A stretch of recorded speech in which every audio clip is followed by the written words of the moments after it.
ઉનાળામાં ડભોઈમાં ડુપ્લિકેટ ઠંડા પીણા અને અખાદ્ય કેરીના રસની ઠેર ઠેર લાગેલી હાટડીઓ જોવા મળી રહી છે. કેરી જો 120 રૂપિયા કિલો મળતી હોય તો કેરીના રસના એક ગ્લાસના રૂપિયા 10 કેવી રીતે હોઈ શકે? પણ ડભોઈ નગરપાલિકાએ ભાડે આપેલી જમીનના તંબુમાં આ 10 રૂપિયાનો ગ્લાસ મળી રહ્યો છે. ત્યારે ફૂડ એન્ડ ડ્રગ્સ ઇન્સ્પેક્ટરના મગજમાં આ વિચાર આવે છે કે કેમ?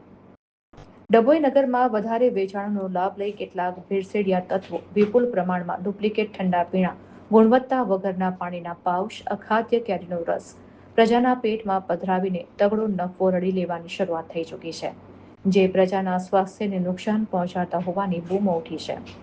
આ બનાવમાં જિલ્લા ફૂડ એન્ડ ડ્રગ્સ ડિપાર્ટમેન્ટ અને પાલિકા તંત્ર દ્વારા કોઈ કડક હાથે કાર્યવાહી કરવામાં આવી નથી. ડભોઈમાં વિવિધ બ્રાન્ડની ડુપ્લિકેટ ઠંડુ પીણું ભરીને વેચવા માટે કારખાના સતત ધમધમતા હોવાનું અને માર્કેટિંગનું સુવ્યવસ્થિત કાર્યરત હોવાનું મનાઈ રહ્યું છે. માર્કેટમાં મળતા ઠંડા પીણાની બોટલોમાં તેના જેવા રંગ અને સ્વાદ ધરાવતા પીણા તૈયાર કરીને બોટલમાં નકલી પીણું ભરીને તેના ઉપર જૂના બિલ્લા સીલ કરીને મોટા જથ્થામાં ડભોઈના વિવિધ વિસ્તારો અને ગ્રામ્ય વિસ્તારોમાં વેચવા માંડ્યા છે. રોજબરોજ ગુણવત્તાવાળા ઠંડા પીણા પીવા ટેવાયેલા લોકોના મોઢે આવા પીણા આવી જતા તેઓને તરત જ ડુપ્લિકેટ હોવાનો અહેસાસ થઈ જાય છે. પરંતુ સામાન્ય માનવી અને ઉનાળાની ગરમી સામે રક્ષણ મેળવવા માટે લાચાર એવા ગ્રામ્ય વિસ્તારના લોકો આવા નકલી પીણા પીને આનંદ માણે છે.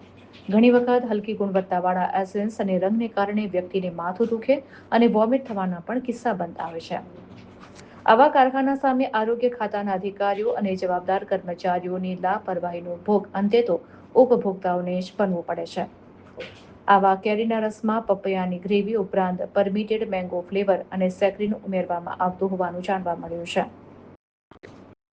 ત્યારે આ અંગે તપાસ કરવાનું આરોગ્ય વિભાગ વડોદરા કે ગાંધીનગરના અધિકારીઓ પાસે સમય છે ખરો? ડભોઈમાં પ્રજાના આરોગ્યની જાળવણી માટે અધિકારીઓ છે કે કેમ તે પણ એક મોટો સવાલ ઊભો થાય છે.